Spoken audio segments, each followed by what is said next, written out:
ഭൂമിയിൽ പോയി മനുഷ്യസ്ത്രീയായി ജനിക്കട്ടെ എന്ന് ബ്രഹ്മാവിനാൽ ശാപം കിട്ടിയ ഗംഗാദേവി ശാപമോചനത്തിനായി അപേക്ഷിച്ചപ്പോൾ നിന്റെ ഭർത്താവ് നിന്നോട് കോപിച്ചാൽ അപ്പോൾ നിനക്ക് തിരികെ പോരാ എന്ന് ശാപമോചനവും നൽകുന്നു. ശന്തനു മഹാരാജാവ് നായാട്ടിനായിട്ട് ഗംഗാതീരത്തെത്തുന്നു. അവിടെ വെച്ച് ഒരു സുന്ദരിയായ സ്ത്രീയെ കാണുന്നു. അവളിൽ ആകർഷണനായ രാജാവ് ചോദിച്ചു, നീ ആരാണ് സുന്ദരി? നിന്നെ എൻ്റെ പത്നിയാക്കാൻ ഞാൻ വല്ലാതെ ആഗ്രഹിക്കുന്നു. ആ കന്യക ചിരിച്ചുകൊണ്ട് പറഞ്ഞു, എൻ്റെ പേര് ഗംഗ എന്നാണ്. അങ്ങയുടെ ഭാര്യയാകുന്നതിൽ എനിക്ക് വിരോധമൊന്നുമില്ല. പക്ഷേ കുറേ നിബന്ധനകളുണ്ട്. എന്ത് നിബന്ധനകളായാലും നീ പറഞ്ഞാൽ ഞാനത് പാലിക്കും. അത്രയ്ക്ക് നിന്നെ ഇഷ്ടപ്പെട്ടു പോയി. രാജാവ് പറഞ്ഞു, ശരി, എങ്കിൽ എൻ്റെ വ്യവസ്ഥകൾ കേട്ടോളൂ. 1. ഞാൻ ആരെന്നോ എവിടെ നിന്ന് വന്നെന്നോ ആരും എന്നോട് ചോദിക്കാൻ പാടില്ല. നന്മയോ തിന്മയോ ഞാൻ എന്ത് ചെയ്താലും അങ്ങ് എതിർക്കരുത്. എന്നോട് ഒരിക്കലും കോപിക്കരുത്. എന്നോട് അപ്രിയമായി ഒന്നും സംസാരിക്കരുത്. ഞാൻ ഈ പറഞ്ഞതിന് വിപരീതമായി എന്തെങ്കിലും ചെയ്താൽ അങ്ങയെ ഉപേക്ഷിച്ച് ഞാൻ പോകും. ഇതെല്ലാം സ്വീകാര്യമാണെങ്കിൽ ഞാൻ അങ്ങയുടെ ഭാര്യയാകാം.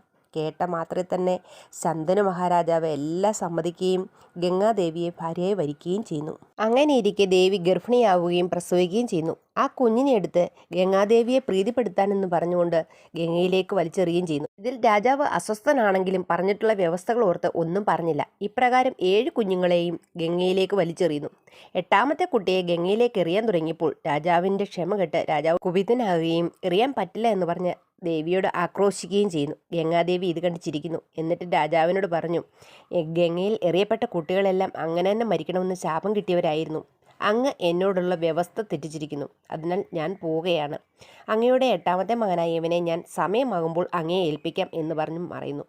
രാജാവ് ദുഃഖത്താൽ തിരികെ കൊട്ടാരത്തിൽ തിരിച്ചെത്തുന്നു. പിന്നീട് നായാട്ടിന് പോകുമ്പോഴൊക്കെ ഗംഗാതീരത്ത് തൻ്റെ മകനെ തിരയുന്നുണ്ടായിരുന്നു. ഒരു ദിവസം ഗംഗാദേവി തൻ്റെ മകനെ കരയിൽ നിർത്തിയിട്ട്, ഇനി നിന്റെ അച്ഛൻ്റെ കൂടെയാണ് നീ കഴിയേണ്ടത് എന്ന് പറഞ്ഞിട്ട് ഗംഗയിലേക്ക് മറയുന്നു. അഭ്യസ്ത വിദ്യകൾ പഠിച്ച കുട്ടി ഗംഗയുടെ ഒഴുക്ക് തടയാനായി അമ്പ് ചെയ്തുകൊണ്ടിരുന്നു. അതുവഴി വന്ന രാജാവ് അതിധീരനെ കണ്ടു സംശയിച്ചു, ഇവൻ തൻ്റെ പുത്രനാണോ? പെട്ടെന്ന് ഗംഗാദേവി അവിടെ പ്രത്യക്ഷനാവുകയും കുട്ടിയെ അച്ഛനെ ഏൽപ്പിച്ച് മറയുകയും ചെയ്യുന്നു. ആ കുട്ടിയാണ് ഗംഗാദത്തൻ അഥവാ ഭീഷ്മർ.